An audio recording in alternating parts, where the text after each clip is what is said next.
Good morning, everyone, and welcome back to the Fika Brunch and Business Podcast. It's first thing on a Monday morning.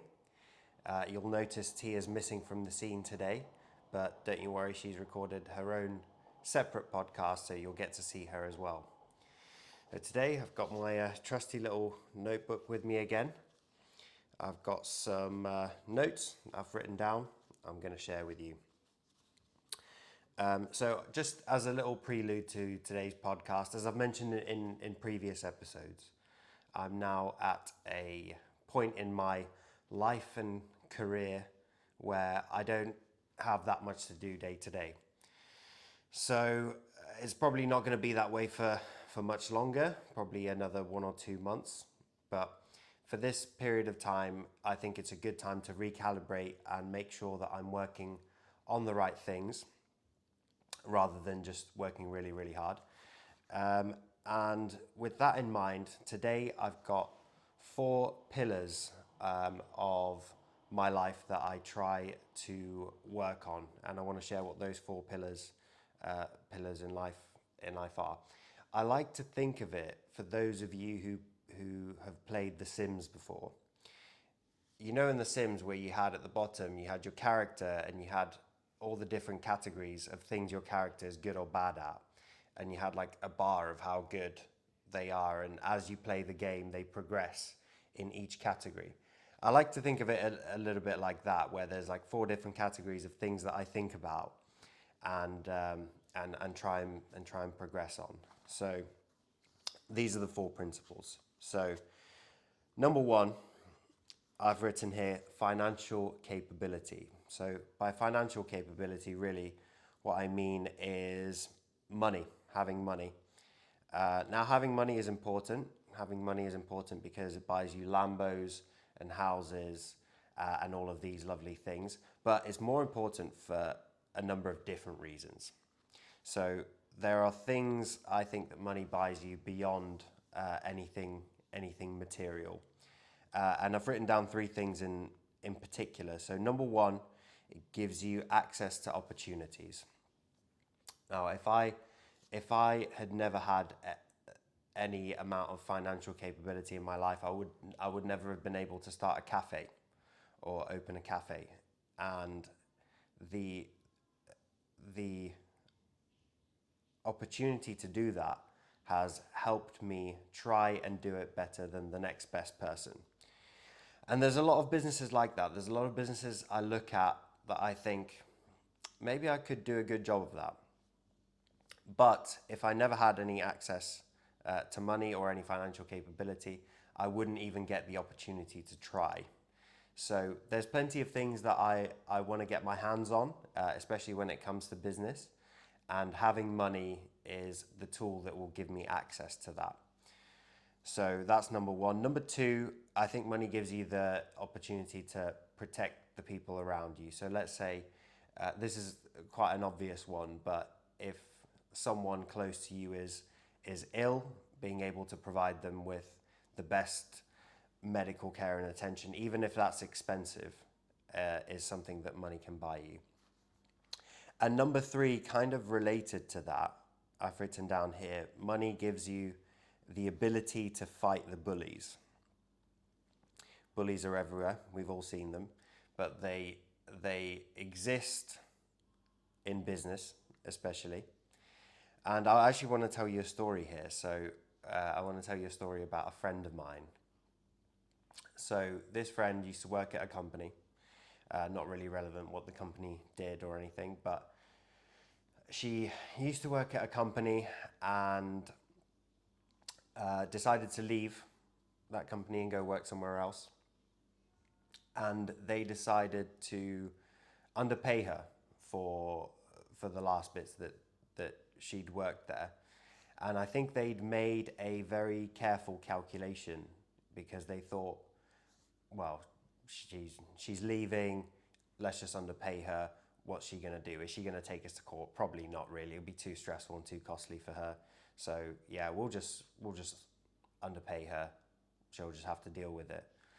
Now, if she was someone who had significantly more financial capability, or someone in her corner with financial capability, then they might not take that same risk, because they might think, oh, this person's got money, they could take me to court, they could drag this out, it could be costly for me. Let's just stay on the right side of them. So I think money is important for those three reasons: access to opportunities, protecting the people around you, and fighting the bullies. So that's kind of principle number one, or category number one of what I aspire to in my life.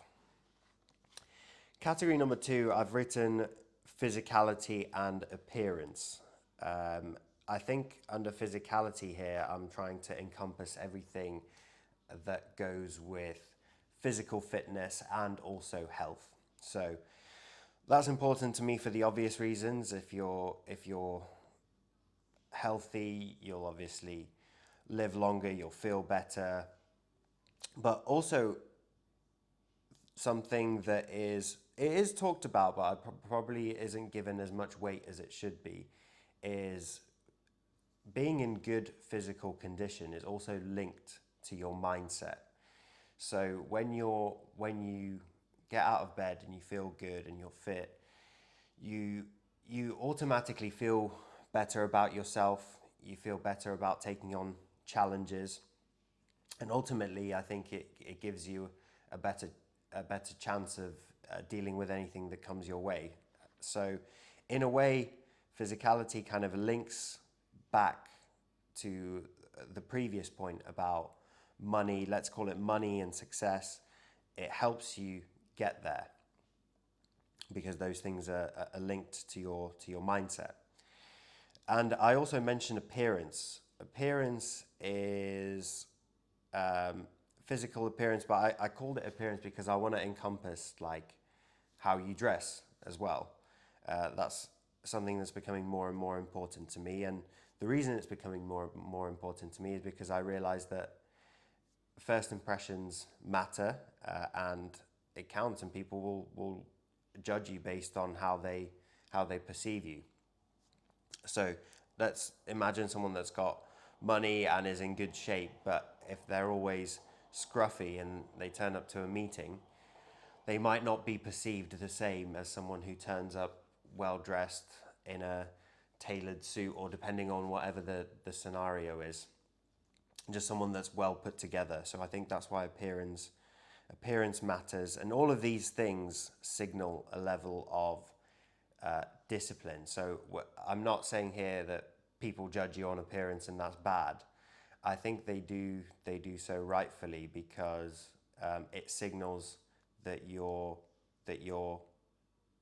capable of holding yourself to a high standard and capable of getting yourself to do difficult things, and you have the discipline to do that.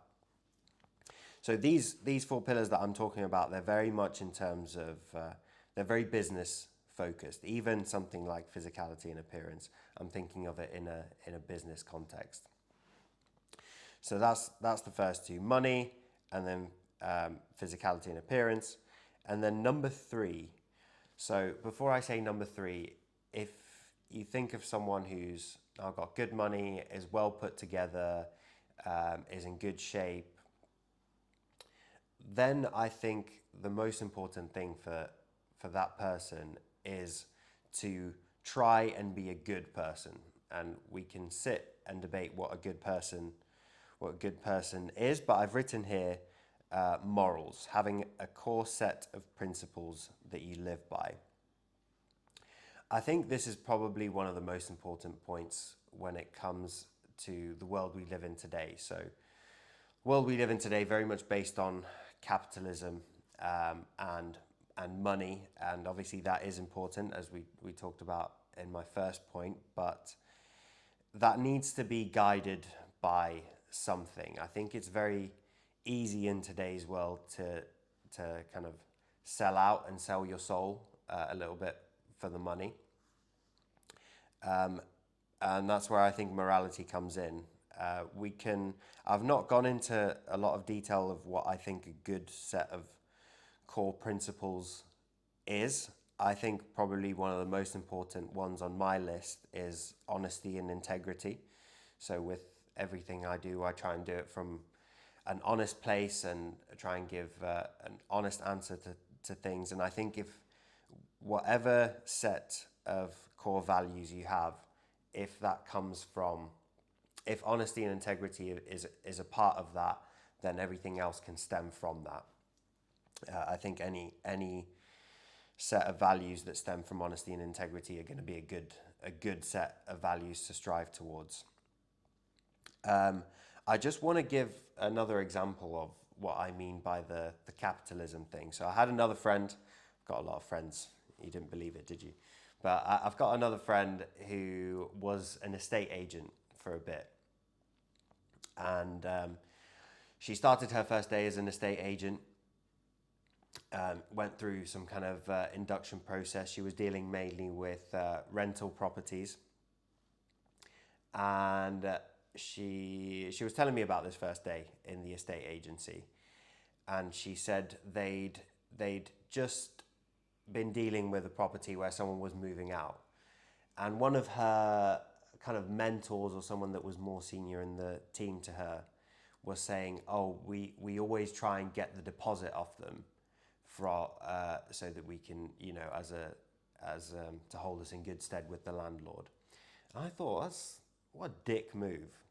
You know, these are people that might not have a lot of money, that, you know, their 700 quid deposit for their flat might actually be, you know, a significant sum to them. And here's someone treating it as if, you know, oh, we'll just try and get the deposit off them because, you know, that'll hold us in good stead with the landlord. I thought that was a bit of a dick move, and it signaled to me a lack of morals there. I don't think that's something that was intended. I don't think it was something that someone had thought of and thought, actually, you know what, is this a good thing to do? Is this a nice thing to do? And it kind of links back to my point about bullies. I mean, they're everywhere. You know, if anyone who's rented a flat has probably experienced a similar kind of story to that. But I think it's important to have, in a world where money is the number one measure, I think it's good to have a set of core values and moral principles that guide you and that almost function as the realm beyond money. So that's number 3, morals. And number 4, I think the most important thing after that, once you have all those 3, money, physicality and appearance, morals, now you're someone who's got money, who's in good shape, who presents themselves well, but also is guided by let's say a code of ethics. This is a good person, and now I feel like all that they need is a network of similar individuals, and then all of the above becomes a kind of a self-fulfilling cycle. So the more, if you have the people around you that who also live by these principles, then you're probably going to be in even better shape. You're probably going to be an even better person. You're probably going to be even more financially successful. You're probably going to be even better able to take care of the people around you. So that's number 4 for me. It's having the network of people that live by the same principles, and that becomes a self-reinforcing cycle. Those are kind of the 4 pillars of this. I appreciate this was a very kind of business and professional success oriented structure, but I do think it also bleeds into personal life, and we talked about kind of protecting the people around you, etc. Those are the most important 4 pillars of my life currently that I'm trying to work on. Financial capability, physicality and appearance, morals, and network. I wouldn't say I've got crazy far in any of those categories, but also partly my move down to London is to try and make gains in all of these categories. There's a lot of opportunity here. There's also a lot of competition here. The standard is quite high, and I feel like it helps me hold myself to a high standard. And yeah, I'm in my Sims journey. If we think about myself as a sim, which is a bit weird, but if we do that, if we go through that exercise, I'd still say I'm very much at the start of the journey, where I'm still like learning a lot about these things and how to better myself in them. But I feel it helps to kind of map it out like that and make sure I'm thinking about these things, and whatever decisions I make and whatever work I do, to make sure that it maps back in some way to these things that are important to me. So yeah, that's it from me today. A bit of a short one. But yeah, that's it for the Fika Brunch and Business Podcast today. I've been your host, Ivo Nanev. This has been my notebook, and we'll see you all next time.